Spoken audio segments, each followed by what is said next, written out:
Salat tarawih yang dilaksanakan di Masjid 99 Kubah diikuti ratusan jamaah. Salat tarawih perdana di masjid ini juga diikuti Gubernur Sulawesi Selatan Andi Sudirman Sulaiman.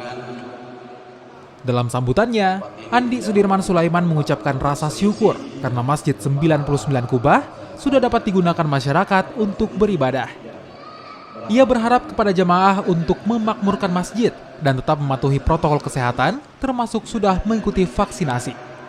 Ya, alhamdulillah dimakmurkan masjidnya, banyak jemaahnya, dan kita tadi sudah menghimbau supaya tetap pastikan sudah vaksin, dan kemudian kedua adalah tetap menggunakan masker. Ya. Himbauannya Pak selama pelaksanaan salat tarawih selama Ramadan ini, himbauannya Pak sebagai pemerintah. Himbauannya makmurkan masjid dan perbanyak ibadah lebih bagus daripada tahun lalu. Ya.